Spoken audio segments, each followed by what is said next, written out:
What's going on, everybody? Welcome back to another episode of the Atlantic Files, the number one podcast on the number one division in the NBA, brought to you by the Underdog Sports Podcast Network. As always, joined by your hosts.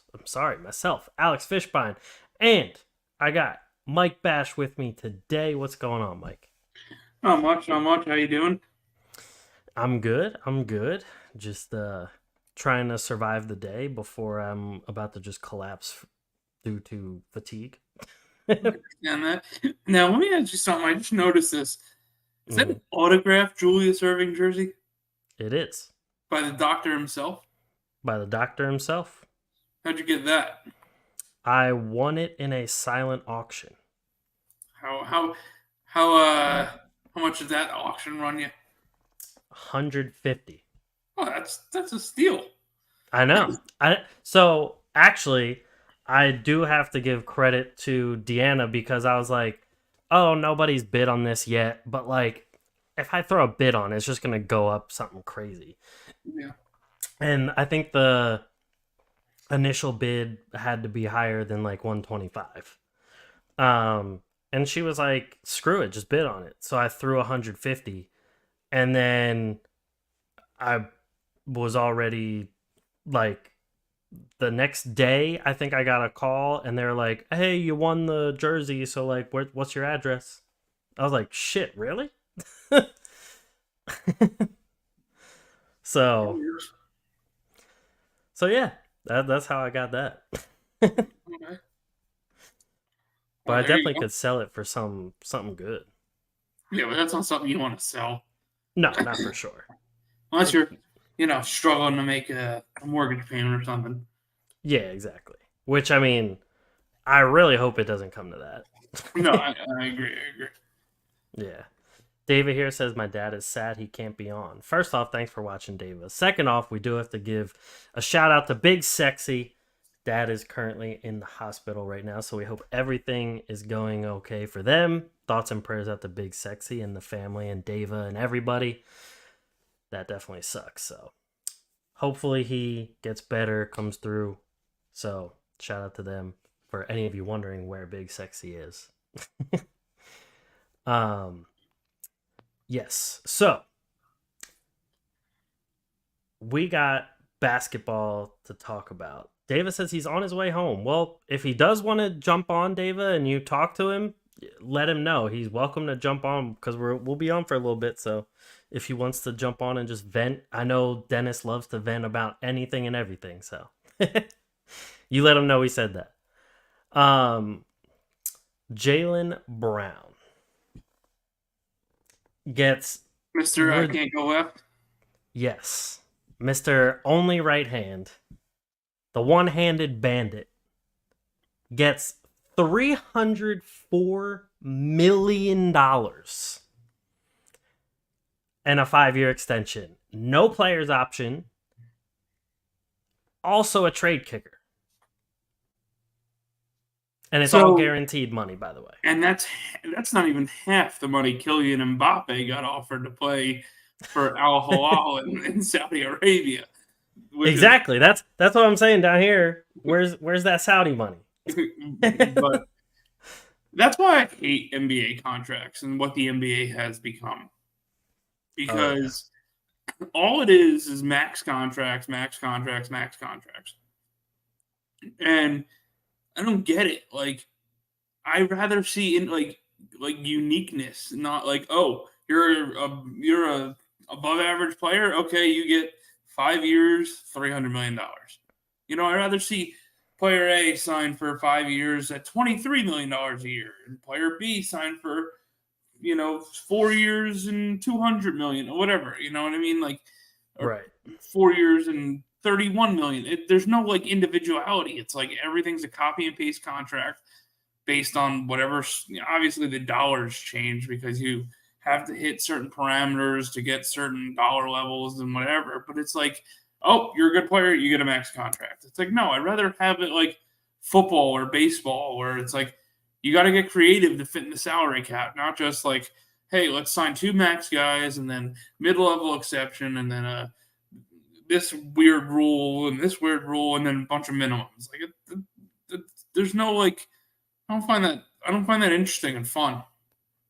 No, I agree, and I do think that the new CBA will fend off against these happening as often as they do, because once you do pass I think it's like the second apron or something, you lose ability to use the mid-level exception, I think it was. So it has to all be minimums and everything. So once all of that is into effect, I don't know if it's fully into effect this coming season or if it's the season after that it fully takes effect, but once that's in there, I think that it turns into a completely different ball game, because like you said, we're giving contracts to guys like Jaylen Brown he's probably he's definitely a top 25 player.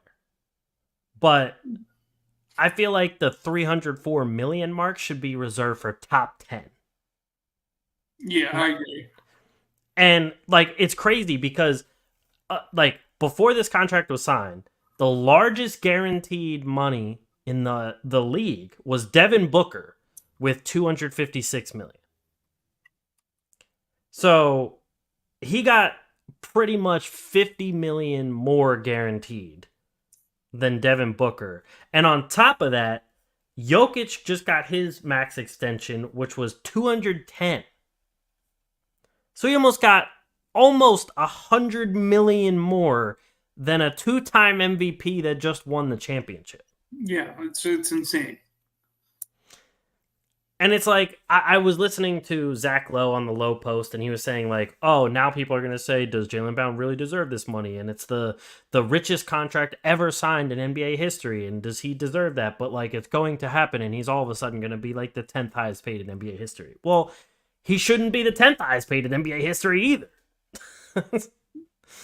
Yeah. And then what you're going to see is, next year or 2 years from now, or whatever, when, who's available, who's a young rising, like when Cade Cunningham Gilgeous-Alexander. Yeah, Shai Gilgeous, there you go. When Shai Gilgeous-Alexander's up, he's gonna get 5 years, 312 million. It's just like it's insanity. Like I'm all for the players getting their money, but it's just like I hate how it's like how the contracts work. Like I hate it. It's like it's all like a okay, you met these requirements, you get these dollars amount. There's no flexibility. There's no like team building. It's just like, oh, let's fit as many guys within the rules that we can based on these parameters. It's like, I don't know. It just doesn't seem like I don't know how to word it in a way that like makes sense. But no, I know what you're getting at, and I mean it's a little ridiculous in turn. Like it's kind of like when the NBA signed that first big TV deal. And we were seeing like average players get ridiculous amounts of money. It's like there has to be 2016. Yeah. There has to be some regression to the mean at some point too, because the NBA isn't dealing with soccer money. Yeah. Soccer money is completely different because they get billions of viewers on their biggest stages, and it's a worldwide audience no matter where a big player goes. And that's why you could see a Saudi person offering billions of dollars for one player. Jaylen Brown, while a very good player, like we said, is not an MVP. He didn't even make all NBA first team. He isn't even, arguably it's been a debate back and forth for a little while, but not even the best player on his team. And now we're talking about how he gets the biggest contract in NBA history. That's just it's insane to me. And it's like I'm looking down the other contracts of the other players. Like LeBron James in his prime with the Miami Heat was making, now granted, I know this was like 10 years ago, which is weird that it's already been 10 years since he's on the Miami Heat, but that's another thing. He was making 14.5, 16, 17.5, 19 million in those 4 seasons with Miami. And then once he got to Cleveland, like back to Cleveland, it was 20, 22, 30, 33. And then he just started making like big money with the Lakers the past couple seasons. Like last season he was at 41 million, the season before he's at 39, and I think this season he's at 53, which, to be fair, arguably the greatest player to ever play the game.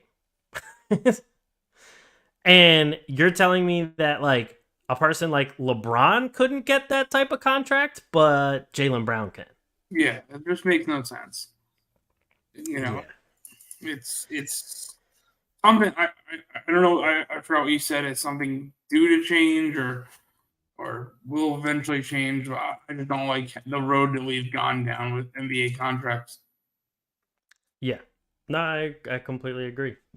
They're just getting crazy out of hand. I mean, we even seen what Bradley Beal's contract was crazy when he first signed it. I mean, he's due to make, if he opts into his player option, he's making 57 million in his last year, which is crazy for Bradley Beal. We also said it about like Trae Young's deal and Damian Lillard's deal. Like these guys are set to make crazy. Steph Curry, before when he got his big extension, his Supermax, everyone was like, holy crap, he got like 215 or whatever million. And this is 100 million more. Yep. It's just, yeah. No, I agree. I don't like where it's going. It's getting ridiculous. With that being said, I want to move on to another bit of Atlantic Division news. So Mikal Bridges went on Paul George's podcast, and they were asking him about Ben Simmons. And I'm going to play this video here, and this is what he had to say. Ben's my guy. I got big confidence. I got big faith in him more this year. His back was messed up now, and like got surgery. He's getting back, but he loved the game, bro. I think he's in a good place. All of us, like, we're close. He's the one talking in the chat all the time, and we all with him. And obviously, we want him to score and stuff, but we ain't pressed about it. Like, you just want to be him, be aggressive. How do you find ways you can be a support system for him? Just be there with him, man. Support him. Even if you struggle, whatever, like, that's cool. Like, wherever city we go hang out, go get dinner, whatever, like, get ready for the next one. I think that's the biggest thing, is just he could be confident enough to fail and know, like, we're there for him. You don't want nobody to, you feel that pressure every single time, like, oh, if I don't play well, oh, these guys might not like me. Like, nah, for me, that's not the case. I'll just try to be there. I'm like, listen, bro, you struggle. Like, we're here for you. We want to be there through the process. If you shoot 5 middies in a row, you miss all 5, shoot the 6th one. You know what I'm saying? I'm a big fan of Ben Simmons, man. He still has that game in him. We know you're going to get through it, man. Just keep powering through it. Return back to elite form.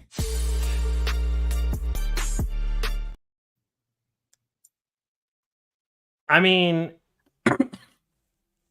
A+ for being a teammate. Yeah, I was going to say that too. I mean, yeah, the positive attitude, the whole like, hey, you do what you gotta do, man. If you have to miss them just to get your confidence back, you miss them. Like, great talk from a teammate. Definitely better than, the stuff Joel Embiid was getting at the end of their playoff run. in terms of things you can say as of like being a teammate. But I still feel as though we've heard this same story like 5 times. Yeah, I mean, everyone wants Ben to get back to what he was, except for Ben himself. Right. And, will Ben get back to where he was? Who knows? It's really up to Ben. It's up to his health, both his physical and mental health. If he gets back, great. We need him. But at this point, I'm not expecting much. I'm kind of expecting just to play out his contract and see what happens. Yeah, I mean, the thing is, when he finally hit a 3 in a preseason game, he was celebrated as if he won a championship. Not only by Philly fans at the time, but like NBA fans in general. Everyone was just going nuts. So it's not as if like, and I remember like everybody was just begging him to just shoot the ball. And if he did shoot and missed, it was like, dude, that's whatever. Missing, I mean, like being a terrible free throw shooter is one thing because those are supposed to be gimmies, but just shooting the mid range, shooting the three, and presenting the ability to do it was really all that anybody ever wanted. Nobody wanted Ben Simmons to be a 40% plus 3-point shooter. I mean, that would be cool. That would unlock his game like crazy, but everyone realistically knew that was never going to happen. Mm-hmm. And I feel like it just got caught up in the fact that after 5 years, Philly fans got fed up that he just wasn't adding anything to his game. If anything, he was regressing from, like in his rookie, you could see it in his rookie year and even his second year, he was attempting plenty of mid-range shots, some turnaround hooks, some baby hooks around the rim, some mid-range shots. We saw him take a few threes in like his second or third season.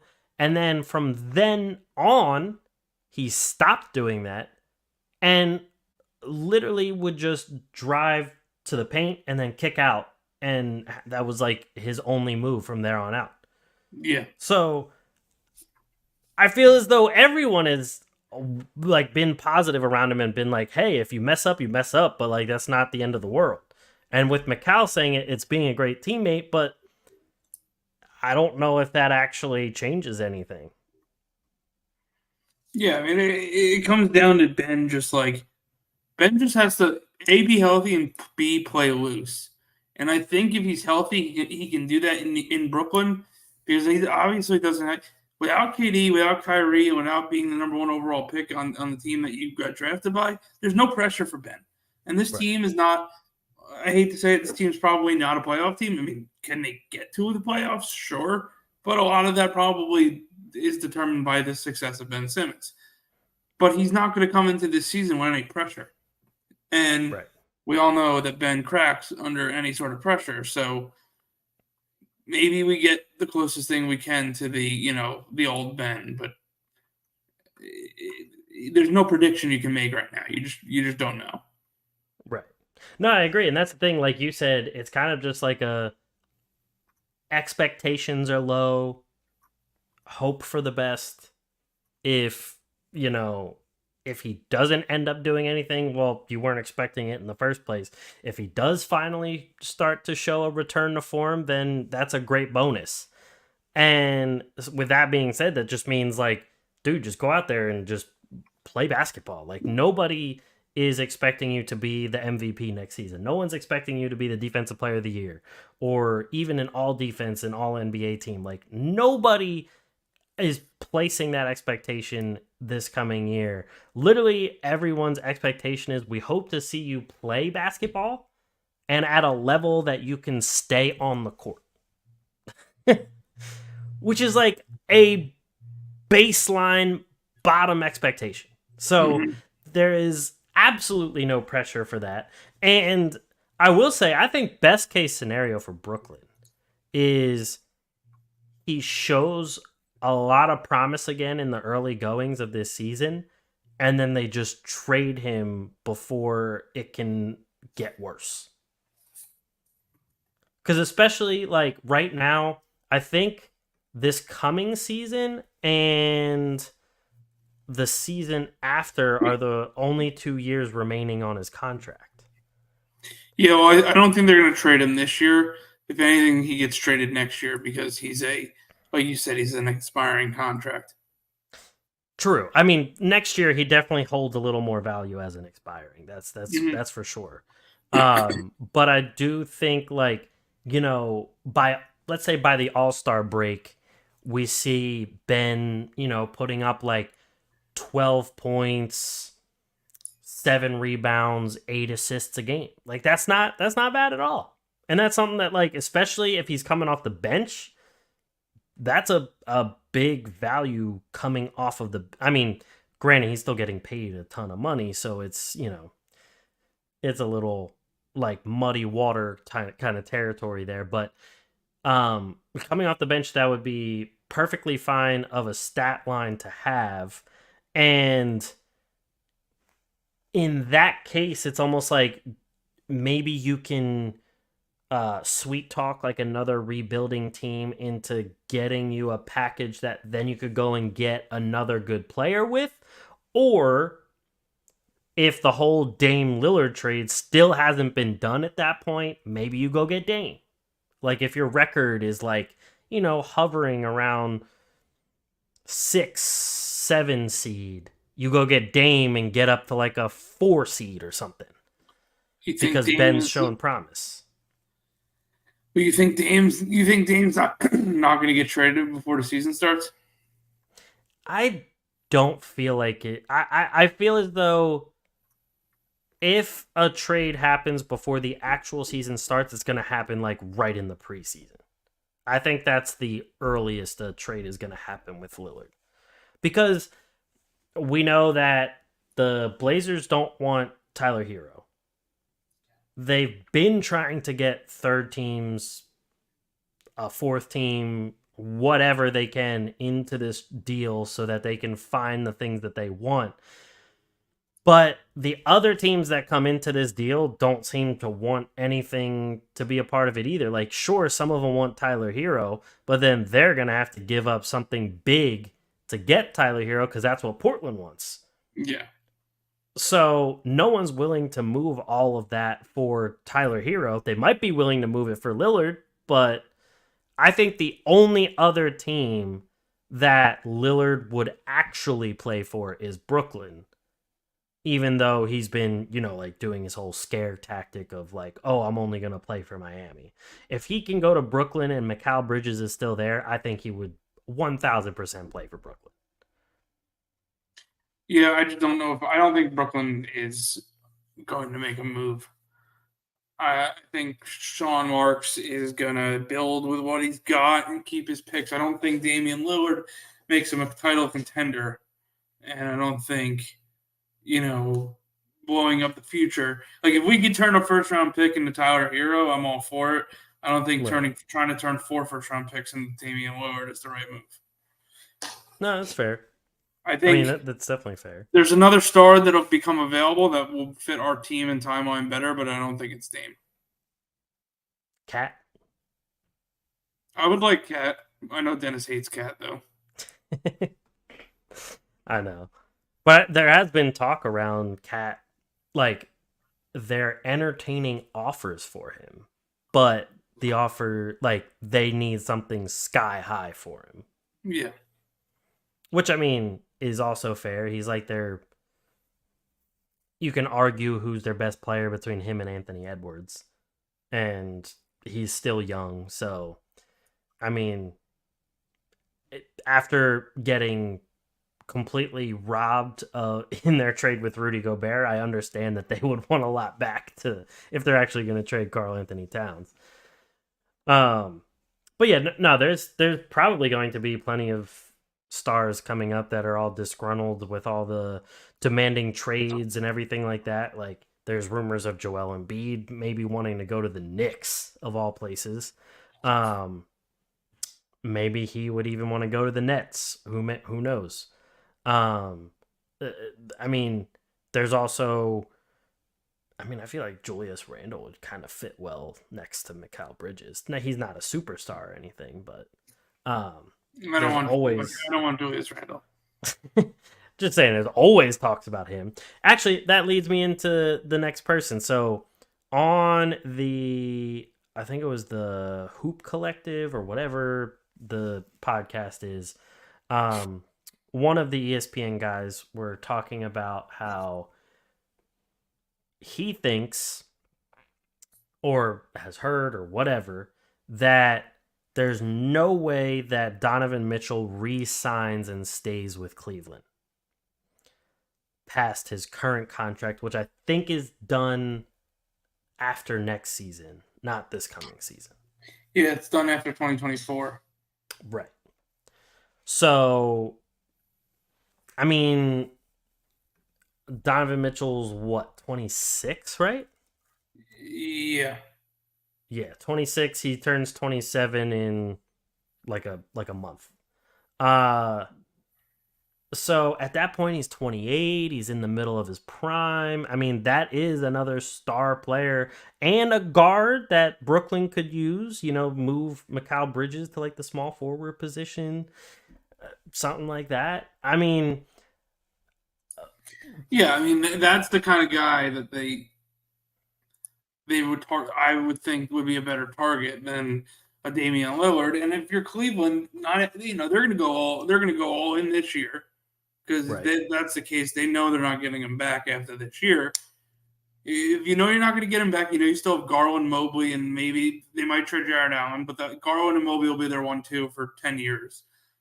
And you trade him to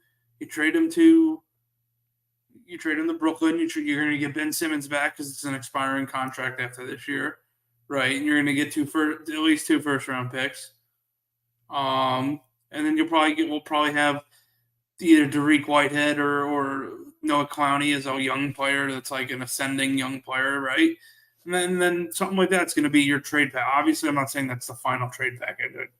I don't want that to be my prediction. I'm just saying like that if Brooklyn goes after Donovan Mitchell, that's what you're going to get, and that makes a lot more sense than going 4 first-round picks for Damian Lillard at 32 years old. No, I mean, to be honest, I would not be surprised if Cleveland also offered up like Jarrett Allen in there because there was talks about him being on the trade block this offseason. Just to get like players that they can win now with as well, because that'll be more into Darius Garland and Evan Mobley's like start of their true rise. And then, you like say with Brooklyn, you trade Mitchell and Jared Allen back to Brooklyn and they get like Claxton with a couple first round picks as well as other things. Or I mean, maybe make it a 3-team deal where, Mitchell goes to Brooklyn, Allen goes somewhere else, and they bring a star player plus picks to Cleveland, whatever it may be.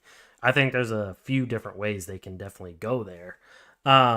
Maybe they also want Cam Thomas or, some other guard that can score off the bench, or they've always been looking for wings. So maybe they like Cam Johnson of all people.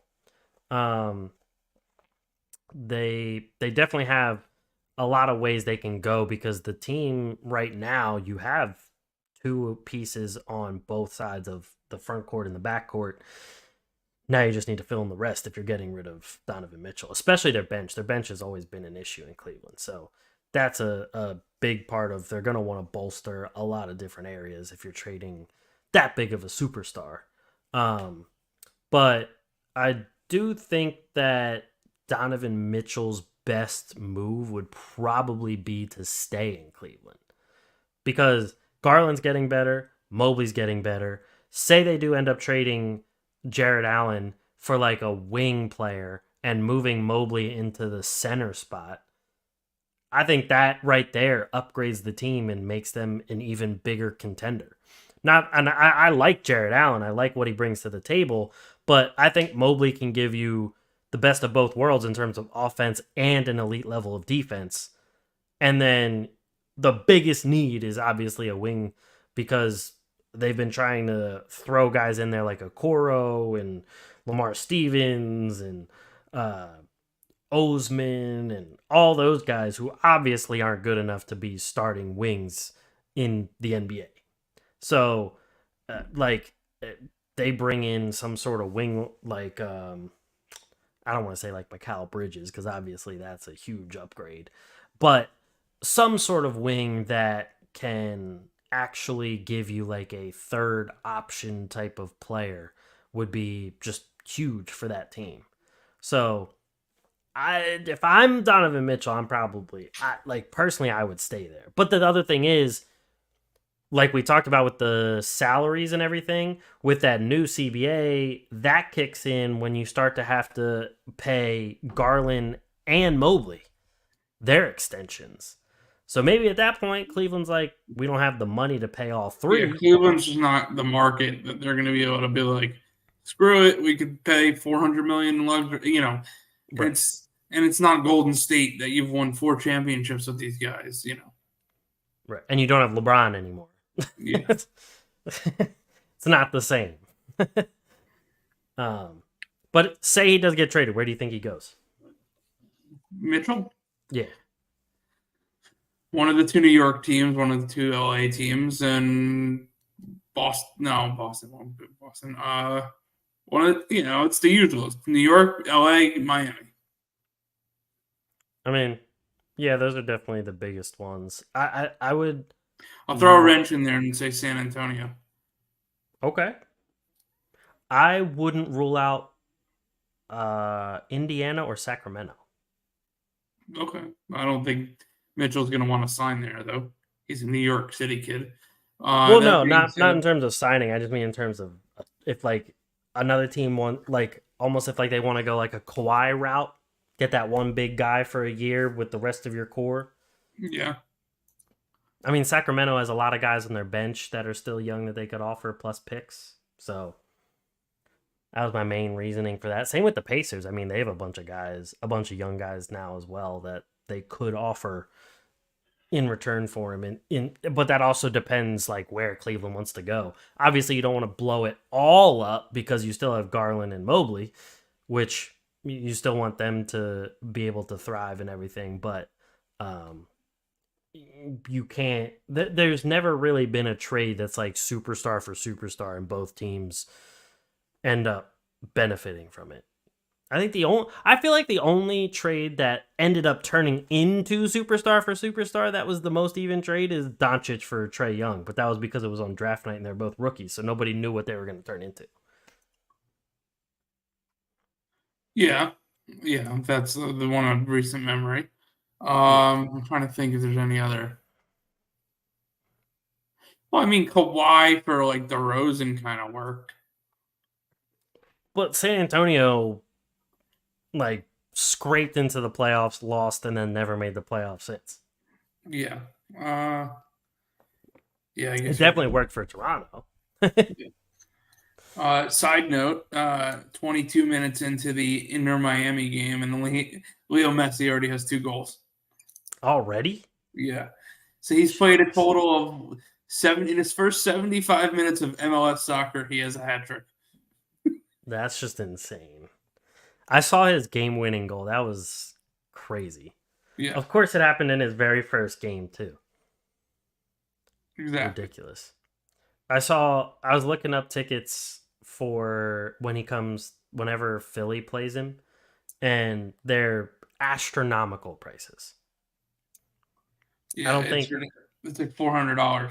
Yeah, I don't think the Philly Union tickets have ever been even that close to expensive, even when they were in the finals. I think the finals they were like 100. Mm-hmm. Ridiculous. Okay, so you and I talked about it a little bit in our group chat. I wanted to bring this up because we talk a lot of fantasy on here. We play a lot of fantasy on here. So I wanted to talk about the top rookies for dynasty and redraft leagues. Now we can talk redraft first real quick because that's the quicker one since there really isn't that many rookies that are going to realistically help people's teams in redraft in their very first year. So let me bring this up here. What I have here is one of the guys at Rotoballer, Alex Burns. He was on the show, I think it was like last summer he was on the show with us talking some fantasy, and he's a big Miami Heat guy. So he put out his article for top 10 rookies for redraft this coming season. Now, number 1 is always going to be the same pretty much, Victor Wembanyama. Everyone knows that that's going to be the case. Honorable mention, Chet Holmgren, because he's technically a rookie, but wasn't drafted with this crop of rookies. 2, Scoot Henderson. I think that's also pretty universally accepted as the number 2 player. And then it starts to get into kind of a different grouping of people. So number 3 goes back and forth a lot between the two Thompson twins. Alsar kind of is up there because he's with Detroit, who needs a wing. And I don't think Thompson, All-Star should be ahead of Amen. you don't think so in redraft? Oh, I mean, Ivy and Cunningham, he's not going to get the usage. And Amen is going to be the point guard, so he's going to get all the usage. And isn't Amen even like a better defender? Or is I think All-Star a better defender? I think Alsar is the better defender. So Alsar is the one that won Finals MVP or whatever for Overtime Elite. Okay. That's like winning a rec league championship. Right. Alsar is the better shooter. But Amen is the better playmaker, finisher, all that kind of stuff. Yeah, I think. Well, it depends on the league. Like in a points league, it's probably Amen's going to be better. All-Star is probably better in a league that takes field goal percentage because he's going to, shoot better. Right. Yeah, that's the thing. I think these two are kind of interchangeable. It also depends. Like Detroit was talking about trading away Bojan Bogdanovic. If they do trade away Bogdanovic, that opens up more playing time at like a small forward type of area for Alsar.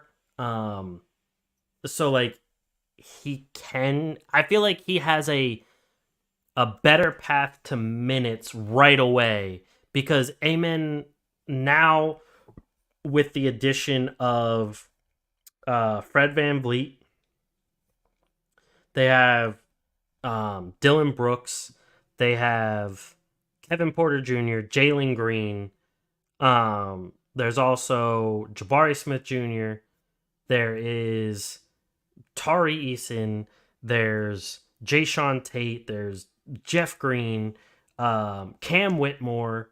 Like, there's a lot of younger players, but also quality players that are going to get minutes for Houston.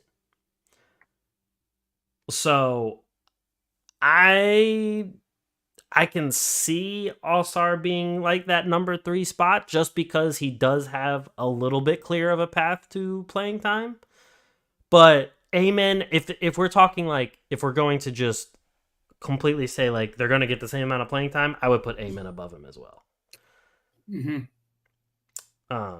But yeah, I think they're very interchangeable in that way.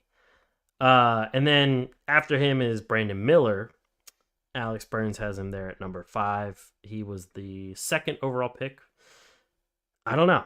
Brandon Miller did not impress me whatsoever in Summer League. He's supposed to be a really good 3-point shooter, but didn't even shoot it well in Summer League. So I was kind of like, granted, I watched like a few games of his before being drafted, but I don't know. I don't understand exactly why he shot up draft boards.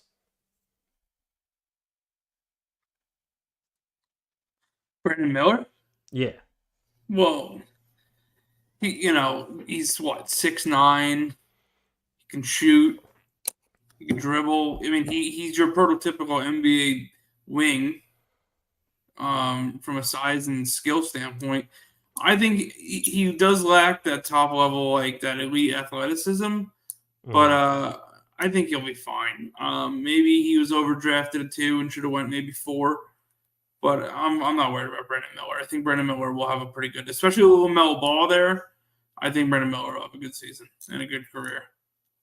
True. I mean, having a point guard like LaMelo Ball can never be a bad thing, especially if you are a shooter. Like if Miller was the focal point of the offense, I think he'd struggle. But being the Robin, I think he'll be fine.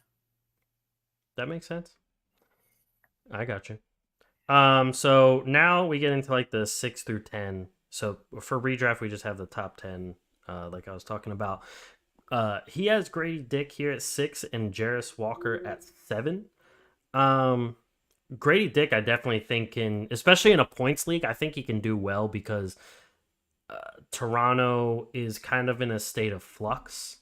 Like they are,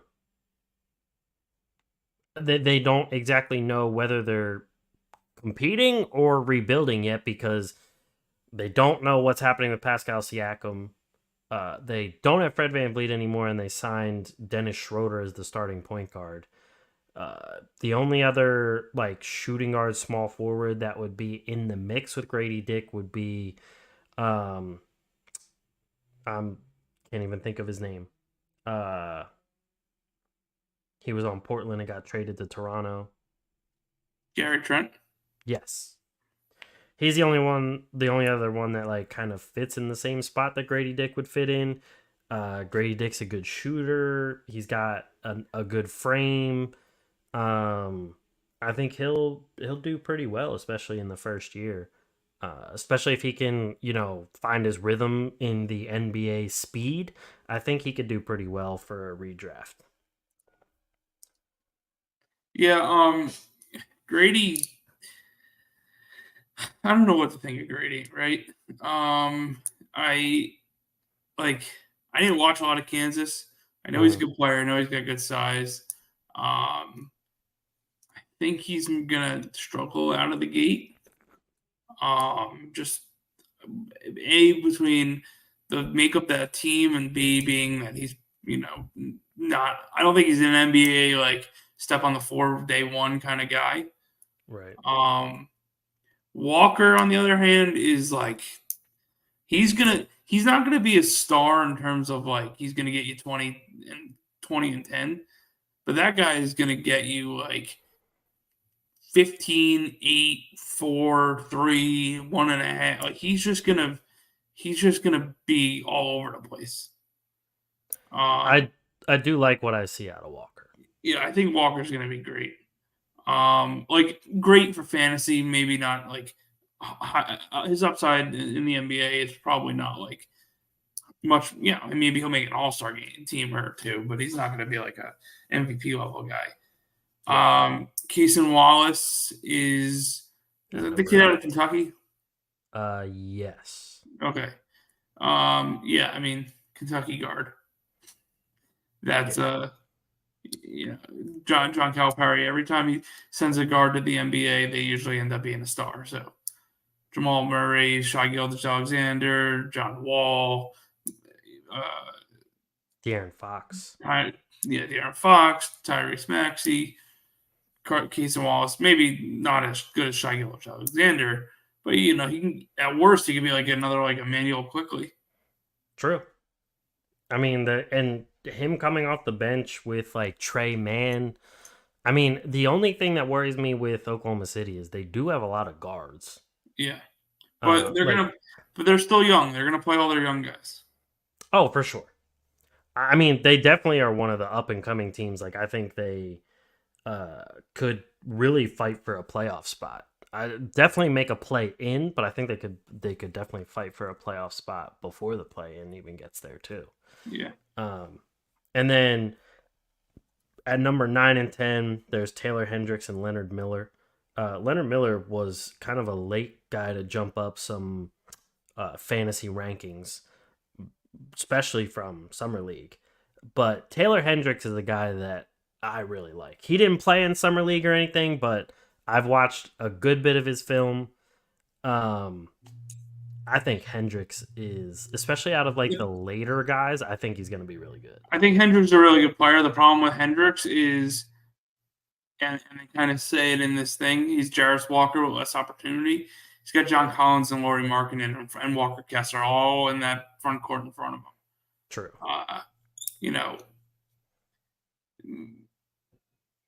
Utah's not necessarily rebuilding anymore. Mm-hmm. They're kind of like growing. They're like I don't know what to call it. They're not rebuilding. They're not contending. They're like they're the Wizards. Building up. Like they got 5 first-round picks from the Rudy Gobert trade. They got Markkanen, who looks like a star now. They got Walker Kessler, looks pretty good. John Collins is going to be a good player. He's always a good player. Might not be as good as you want him to be, but he's a good player. Yeah. Agbaji Agbaji played very well this summer. Yeah. You and Dennis love Ochai Agbaji. Will you just move on from Ochai Agbaji? I'm just saying he played very well. He's going to give you good minutes, but I don't think he's going to give you a good fantasy lines.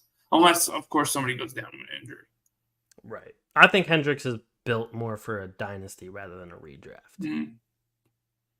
And then Leonard Miller, I can't tell you, I've never watched this kid play, but I haven't either. I will say, I think baked into these rankings is the unknown. Right. You got this Canadian kid who's played in G League Ignite or wherever and got drafted late, but all the analysts say he's rising up the boards. Like, that's what this is.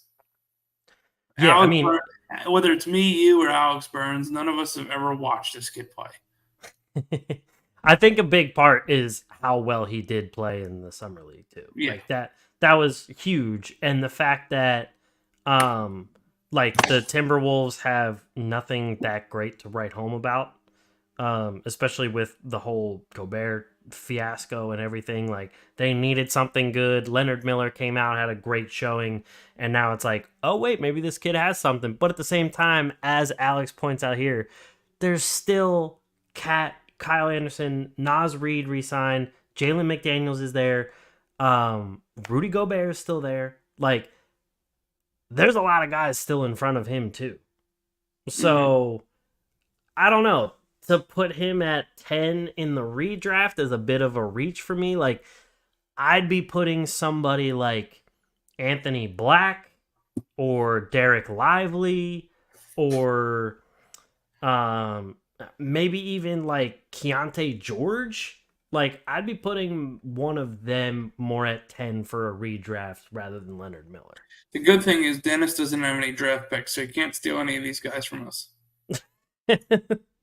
True. I got 3 first-round picks, so I'm ready. You do?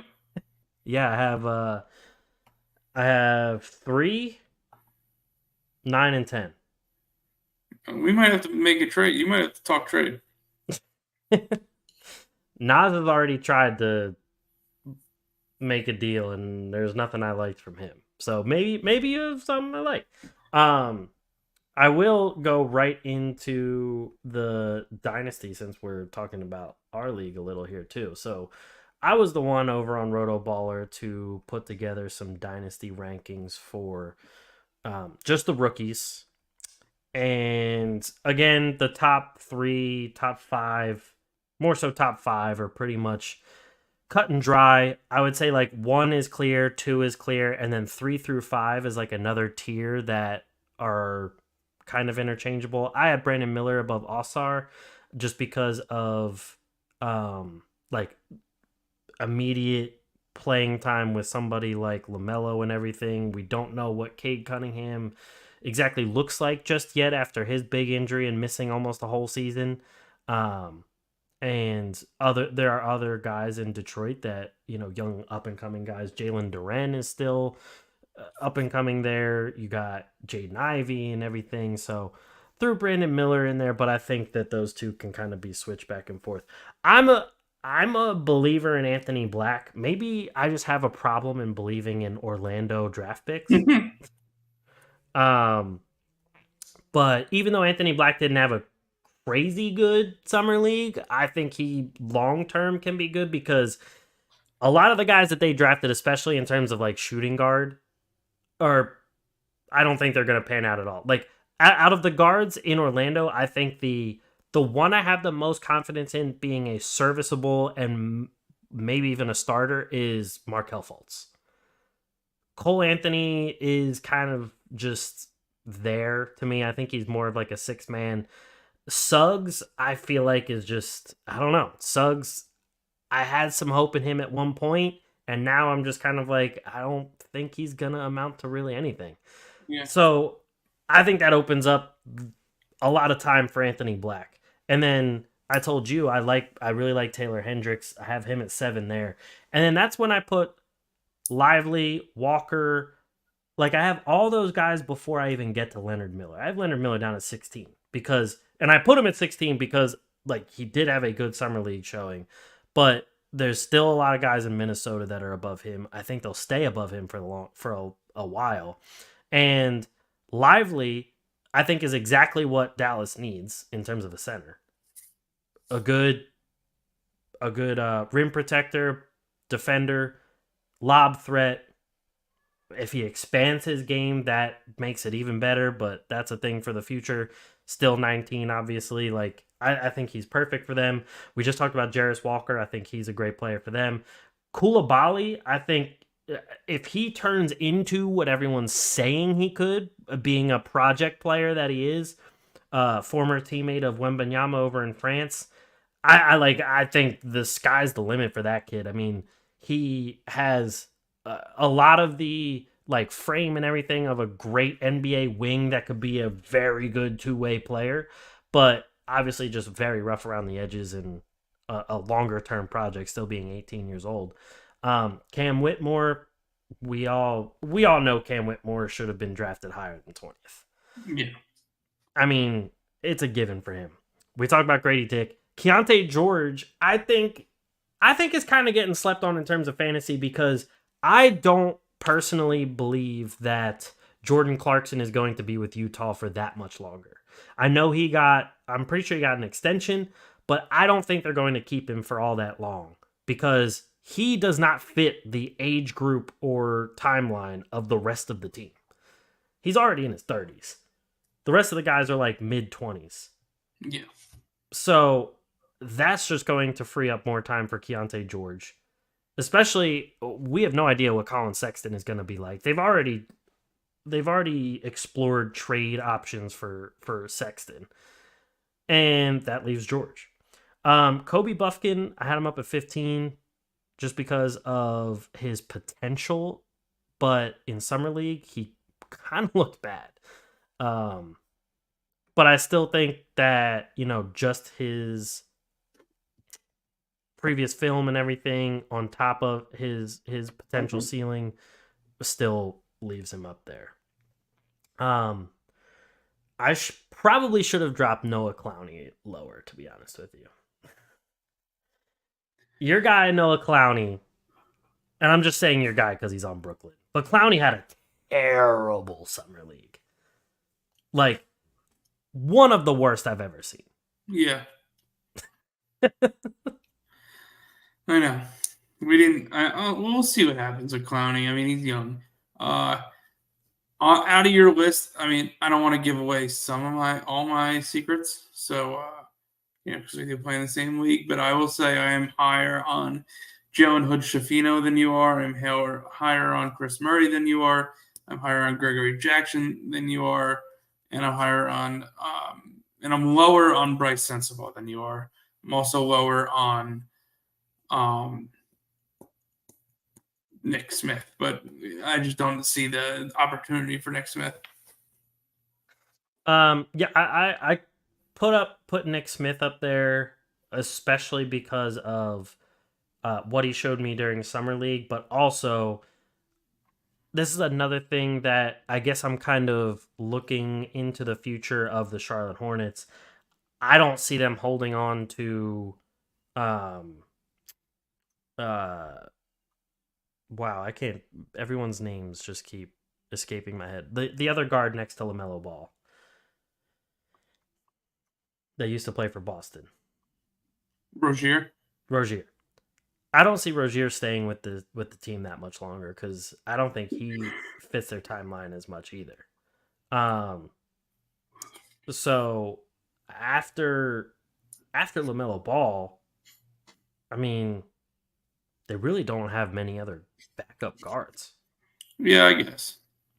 And then I will say I went back and forth about Sensabaugh. Like, part of me didn't like him as much. Part of me was like, I still see why he could be the player that people talk about. So that's kind of why I kind of hovered him around that area.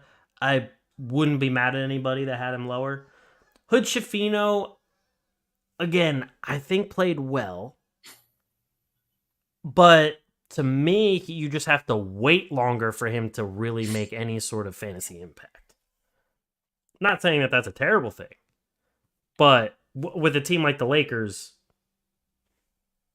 they have to compete right now. So they're going to get as many veteran minutes as they can. And then that just, just sets the rookies back a little bit, especially in the early goings. I'm not mad at your GG Jackson stuff. I think he'll be a good player.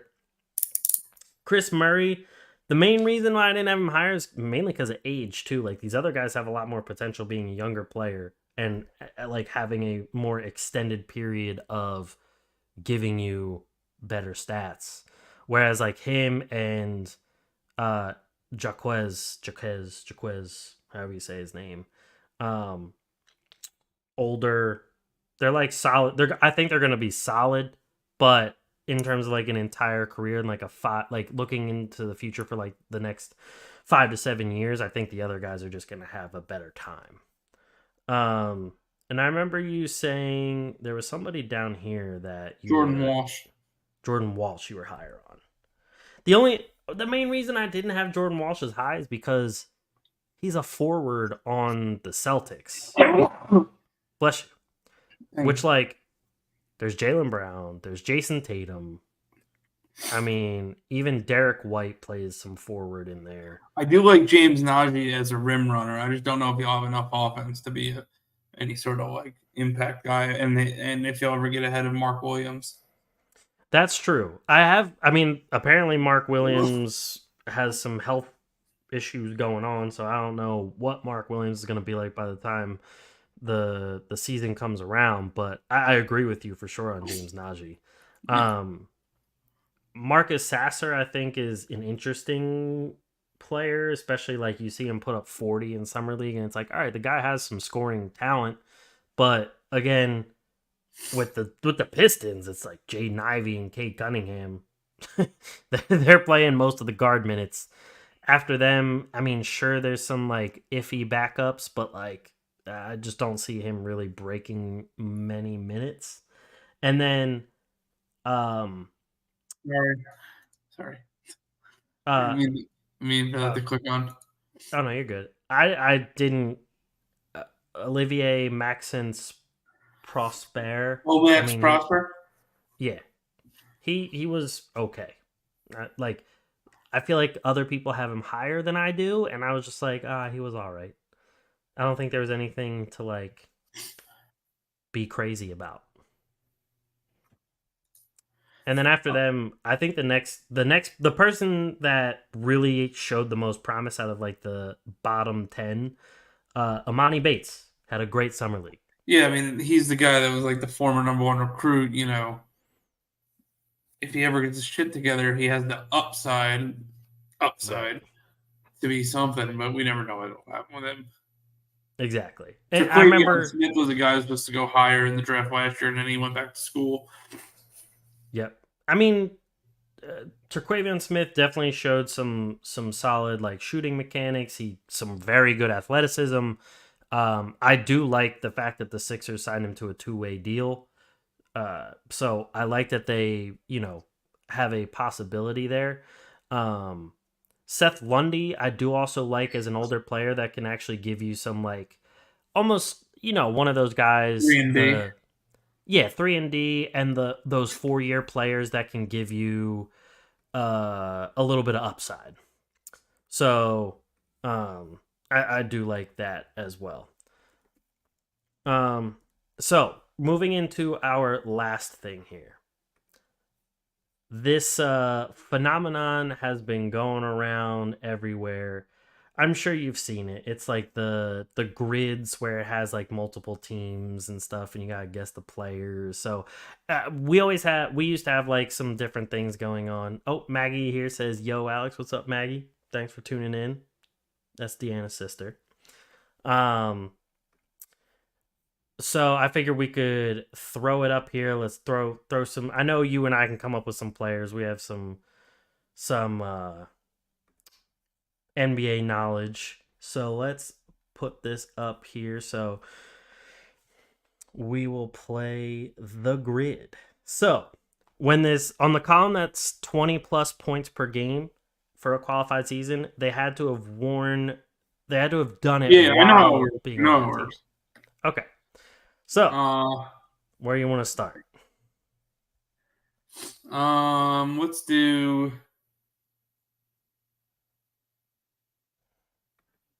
And for those listening, the grid has the Hawks, Suns, and then 20 plus points per game on the top, and then Miami Heat, Pistons, and Houston Rockets going down the side there. So I can say 20 plus points per game with the Miami Heat. I mean, we know a bunch of people that have done that. Do you want to try to go with I don't want more... to do like LeBron, Wade, Bosh. I was about to say, we can definitely try to get the more rare answers. Do you think anyone has Jerry Stackhouse for 20 plus points a game for the Pistons? No. We could try that. I'm trying to think if he did for the Pistons, though. I know he did for the Sixers. Yeah, 3%. There we go. Okay. For the Heat,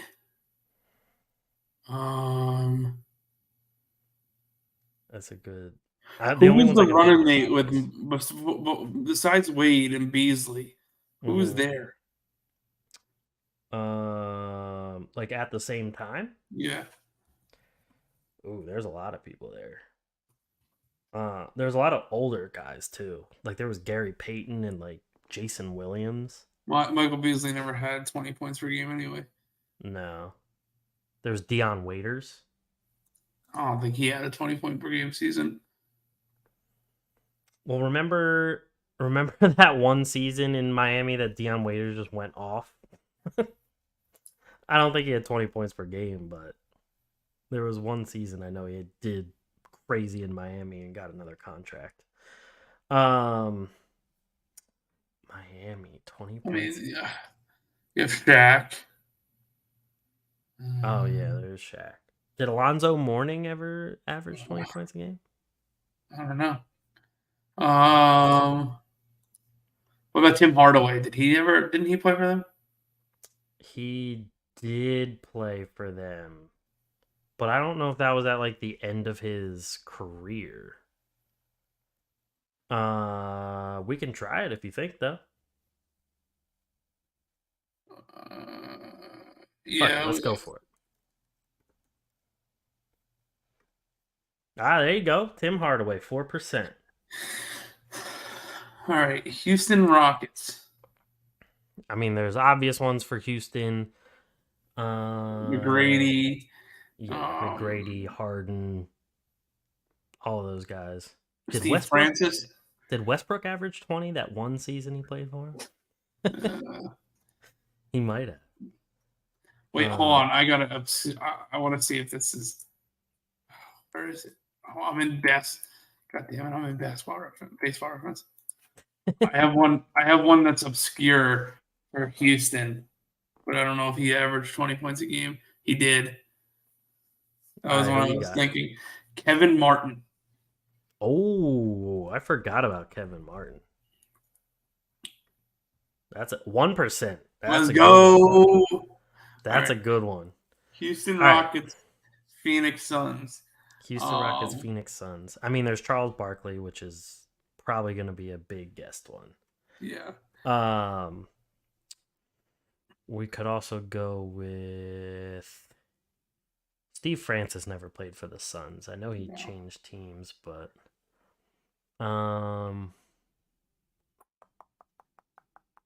Eric Bledsoe hasn't played a game yet for Phoenix.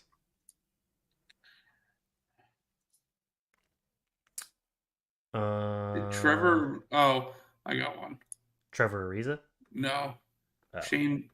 Oh no! Wait. Oh no! I was Miami, and I was gonna say Shane Battier, but that was Miami and Houston, not. Oh yeah.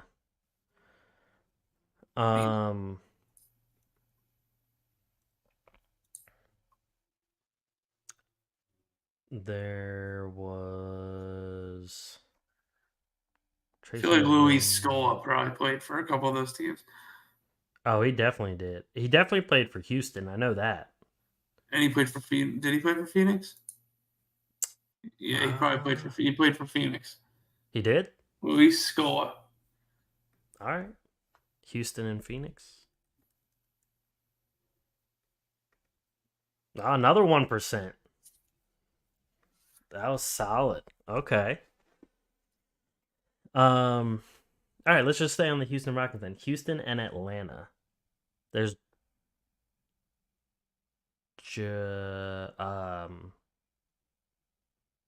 no, Joe Johnson never played for Houston, did he? ISO Joe? Yeah. Obviously, I know he played for Atlanta. Did Josh Smith play for both teams? I'm pretty sure Josh Smith played for Houston.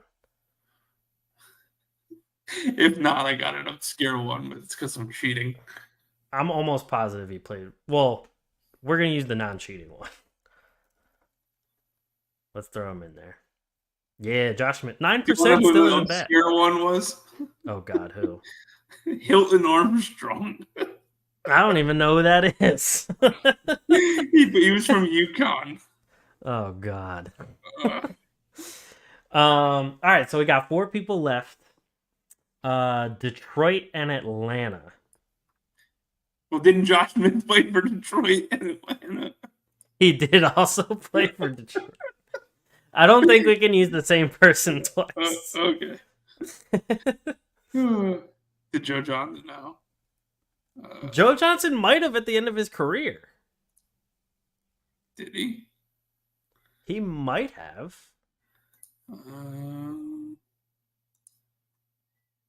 He played for Boston in the end of his career. Oh, he played for Atlanta and Phoenix, but those two don't intersect.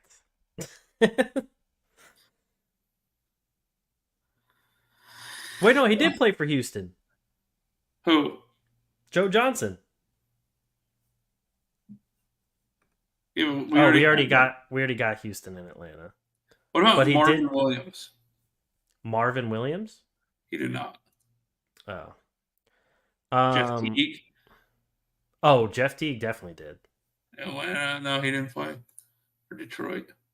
Oh, really? What about no, Kyle Korver never played for Detroit.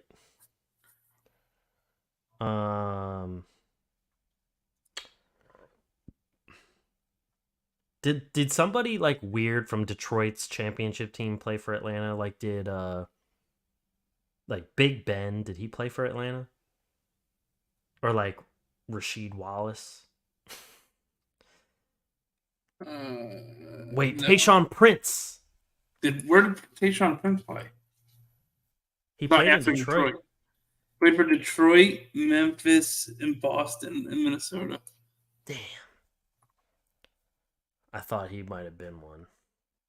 Did Rip Hamilton play anywhere other than... I feel like Rip Hamilton played in like Washington. He started in Washington, I know that. But and I obviously know he played for Detroit, but I don't know where he went after that. But there also could have been like Detroit and Atlanta. No. Andre Drummond didn't play. What about Jason Maxiell? Did he play anywhere? I mean, I definitely know he played for Detroit. I know that too. Just trying to think of guys on like those Detroit teams. Jody Meeks, did he play anywhere? Oh, Jody Meeks played at a lot of places. Not the ones we're looking for. None of them? No. Reggie Jackson. Reggie Jackson played in Detroit. No. What about Greg Monroe? Greg Monroe played in Detroit and Phoenix. Do they intersect? They do. Yep. You said Greg Monroe for Detroit and Phoenix. 2%. Detroit. I really wish we could use Detroit and Josh Smith twice. I know, that would have been funny. Oh, here's Jason Maxiell.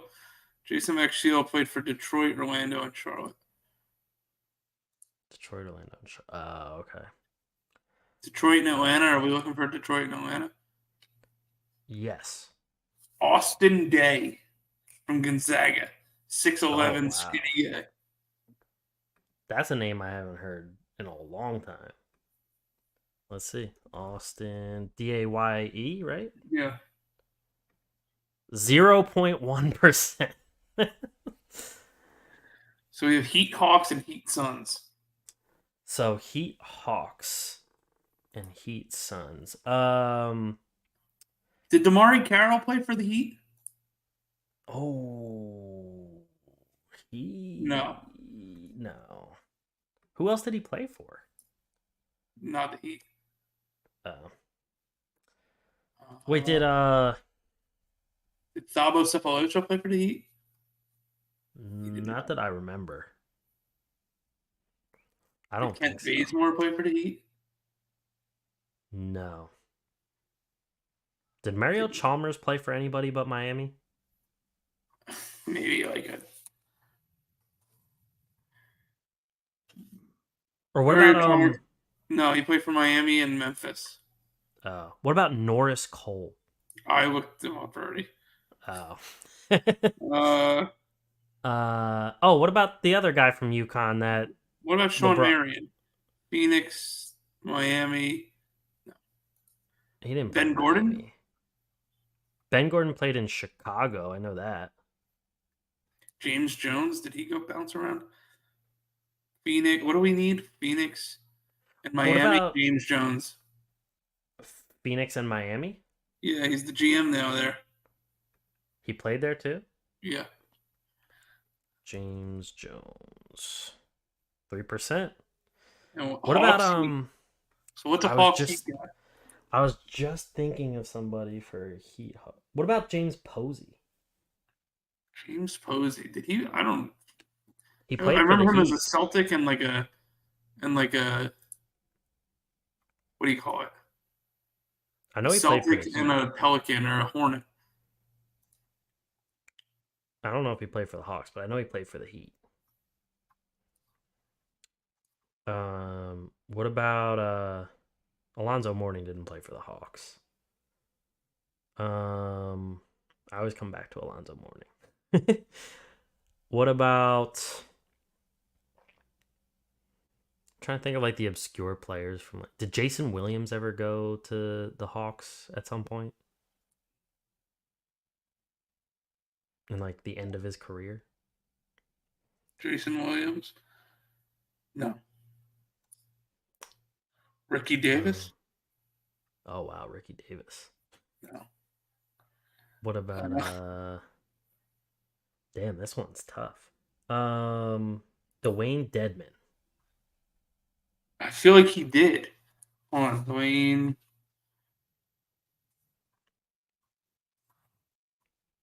That's gotta be him. He played for Atlanta and Miami. Do you need both? Yeah.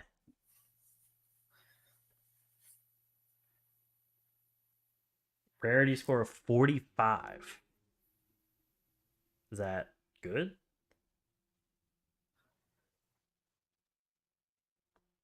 Here's the most popular. Oh, that Josh Smith for Atlanta Detroit was most popular. I was gonna say Grant Hill too. Yeah. Dwayne Wade for that 20 plus. Isaiah Thomas, James Harden. Keep going. Oh, the last few were the least accurate too. Atlanta, Miami, Atlanta, Detroit, and Phoenix, Detroit were the least accurate. Is there no like ranking? Oh, I guess so. Rarity score, you want like the lower one, I guess. So we were at 4. Somebody beat us with a. We had a. Everyone was like single digits. I know. I wish they showed like the rarest.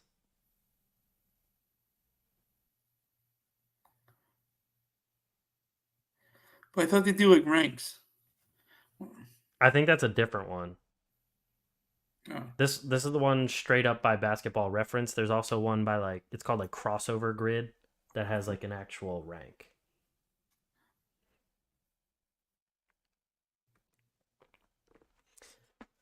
But anyway, unless you have anything else, I think that's it here for us. I'm good. All right. Sorry about that. I had to sneeze.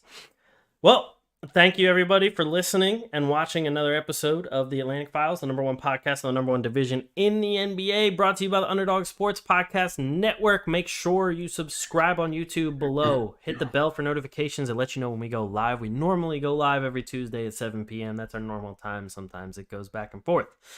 But we're also everywhere you get your podcast. We are on Apple, Spotify, Google, everywhere.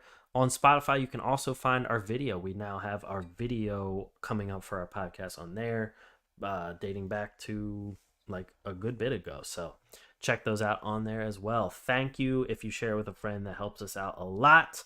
We are on the road to 400 subscribers on YouTube. We are surpassed the 300 mark. So we're on the way up. So thank you everybody for listening and tuning in. And we will catch you guys next week.